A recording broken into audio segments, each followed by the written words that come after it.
Goku and Vegeta were humiliated by Black Frieza. Yes, humiliated literally. And this has definitely been thrown in our faces as a sign that something is coming. Not to mention the epic fight that Goku had against Gohan Beast, where Gohan showcased his potential and actually broke through Goku's Ultra Instinct defense. Taking that into account, and also considering why they left the story on hiatus at this exact moment, just to introduce Dragon Ball Daima and throw Super Saiyan 4 in our faces right now, it has never made more sense than it does now. A premise that Goku is once again going to pull a rabbit out of the hat. Neva in Dragon Ball Daima gave Goku a connection to his Saiyan roots, and this coincides with Goku having the same kind of connection in the Granola Saga. So get ready, my friends, it's coming. Ultra Instinct Super Saiyan 4, and I'm going to prove it to you. Hurry up and subscribe to the channel. Leave your like and turn on the notification bell. Share this with your friends right away, because what I'm about to say goes beyond comprehension. What everyone already knows is that the iconic Super Saiyan 4 has become canon in the latest Dragon Ball Daima animation, written by Akira Toriyama, his final gift. And this implies a lot. A range of opportunities has opened up within the franchise, and fans have built up high expectations, along with many theories, including us on this channel. However, many of these theories were shattered after the last episode of Dragon Ball Daima aired, when Goku revealed that he trained to achieve this power. He himself calls it Super Saiyan 4, whereas before, he just said it was a bonus. And what a bonus! Huh, guys? Anyway, that being said, we now know that Super Saiyan 4 is indeed a variation of Super Saiyan, meaning we now have Super Saiyan 2, 3, and now the fourth form. And yes, guys, we are going to have not just Super Saiyan 4, but also a variation of this transformation itself. It's the same concept that happens with Luffy in One Piece when he uses Gear 4th. He applies variations like Snakeman, or an upgraded version of Gear 4th, we could say. And where are we currently in the Dragon Ball Super manga? Exactly, Goku using Ultra Instinct, but in a different way naturally. Recently, there have been several events in the manga that led to changes both inside and outside of Goku, allowing him to embrace his Saiyan essence. In the Granola Saga, Goku undergoes significant development as he confronts his Saiyan roots. Although he has always embraced his identity as an Earthling and trained with the goal of surpassing his limits, this saga brought a deeper perspective on what it truly means to be a Saiyan. The crucial moment happens through Bardock, Goku's father. Through a device containing a recorded message from Bardock, Goku hears about his father's values and sacrifice. This resonates deeply within him, making him reflect on his heritage. This emotional connection, combined with the context of his battle against Granola and the threat of gas, forces Goku to accept his Saiyan legacy more fully. He realizes that Saiyan pride is not just about brute strength or destruction, but also about courage, determination, and the will to protect those he loves. It is a moment of emotional evolution for Goku, where he balances his Earthling essence with the warrior spirit of his race. Does this remind you of anything? Think about it for a moment. How does Goku achieve Super Saiyan 4 in Dragon Ball Daima? Exactly. We all thought it was Neva who triggered Goku's awakening. And in a way, that's not wrong. But all Neva really did was make Goku accept his roots at that particular moment. That's why he only became Super Saiyan 4 then, and not in Dragon Ball Super. Until now. Yes, exactly until now when they paused everything. Before that, Goku had fought against Gohan in his new beast form, which gave him such power that he managed to break through his father's Ultra Instinct. Gohan Beast is a transformation that symbolizes Gohan's maximum potential, achieved when Piccolo is in danger, and Gohan is overcome with rage and determination to protect his master and friend. He unleashes an overwhelming power that places Gohan on a higher level, capable of rivaling the strongest warriors in the universe. In battle, Gohan uses not only his raw strength, but also his intelligence. He maximized his limiters to break through Goku's Ultra Instinct. And before that, Goku and Vegeta were humiliated by Frieza. Yes, truly humiliated. And this has definitely been thrown in our faces as a sign that something is coming. Why did they pause the story at this exact moment? Just to introduce Dragon Ball Daima and throw Super Saiyan 4 in our faces right now. It has never made more sense than it does now. The fact that Neva gave something to Goku, which put him in a kind of spiritual trance, actually connected him to his ancestors and his direct Saiyan roots. To make this even clearer, his ki was different the first time, and then the second time he used it, as if he were bending time. And this kind of thing happens a lot in Dragon Ball. These connections, these time anomalies, of course. All of this is beyond just the tale that appears and disappears. This is what makes Dragon Ball Daima and Dragon Ball GT different, at least in terms of how the transformation is accessed. Anyway, we'll compare the two later, but right now, let's focus on Ultra Instinct itself. And just a reminder, Ultra Instinct is not a transformation, and I'm not the only one saying this. Even in the manga, Goku learns Ultra Instinct in a completely different way. In the Dragon Ball Super manga, Goku learns Ultra Instinct during the events of the Tournament of Power.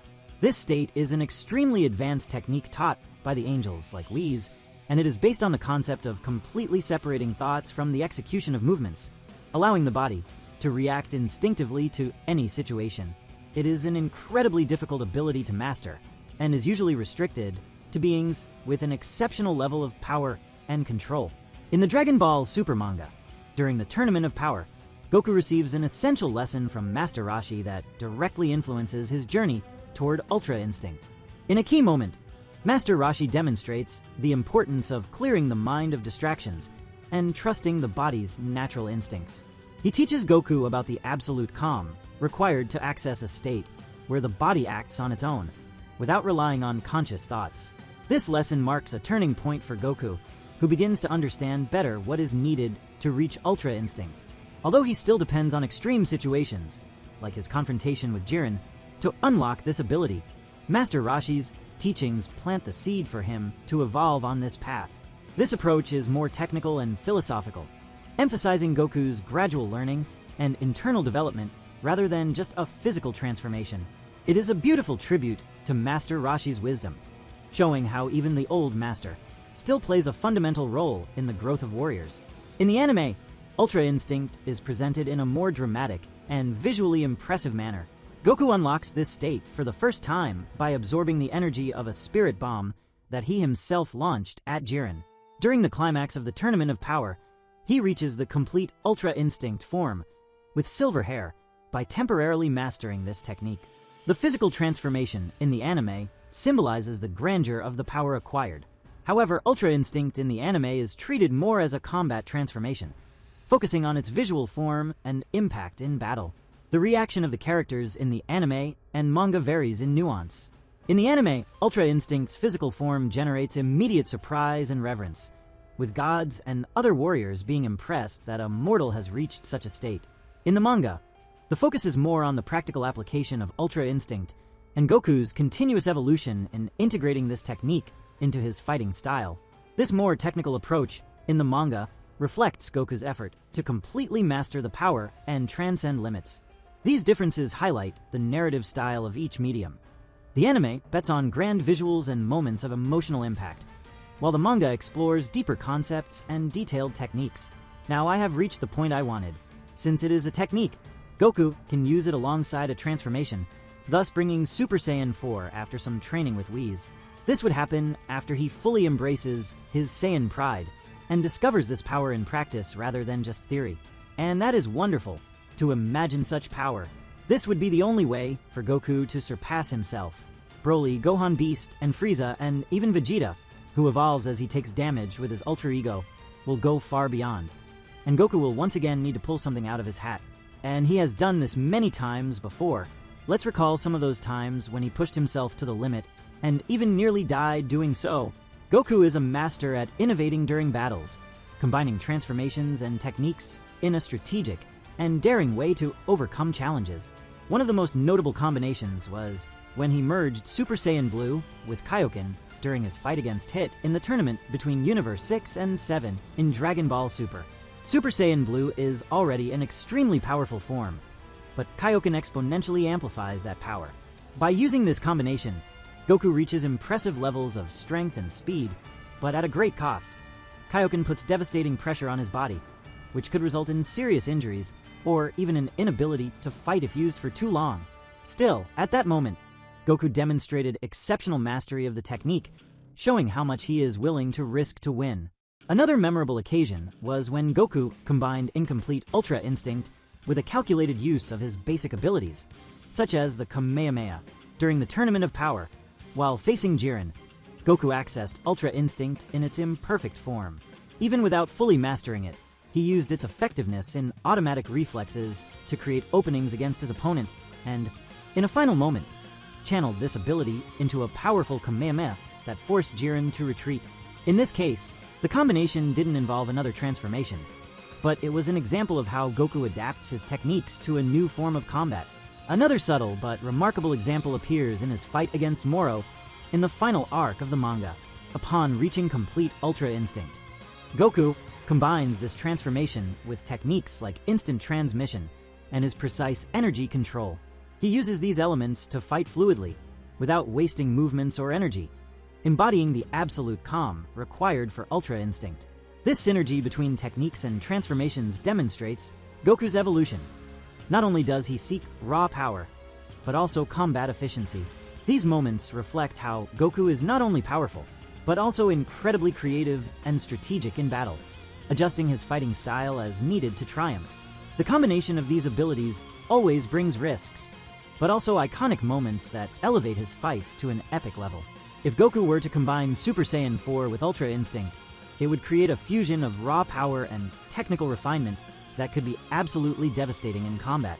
Super Saiyan 4 brings out the primal strength of the Saiyans, blending the raw, instinctive power of the great ape form with the intelligence and control of a humanoid shape. It channels primitive and wild energy while maintaining strategic thinking.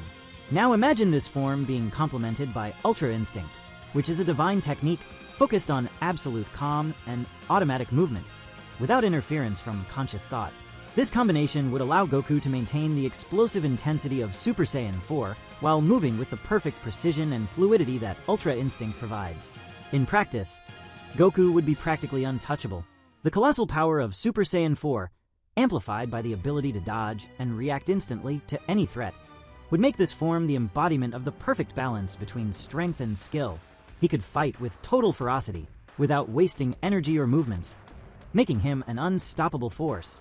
However, there are implications that must also be considered. The two forms have different philosophies. While Super Saiyan 4 is based on emotion and primal strength, Ultra Instinct requires serenity and total control. Combining these aspects would be a great challenge for Goku, as it would demand absolute mastery of his mind and body, something that perhaps only he, with his unique determination, could achieve. And Whis' training seems to be doing exactly that, pushing Goku beyond not just physically, but mentally as well. All of this is leading him down this path. Narratively, it would be incredible to see Goku struggling to merge these two distinct forms. This would reinforce not only his growth as a fighter, but also as a character who always seeks to transcend limits. And it would be something truly epic. Just as Akira Toriyama left this gift for us, they have the duty to carry it forward and bring it into the current Dragon Ball Super Universe, which is still in the process of being created. Do you all agree with this as much as I do?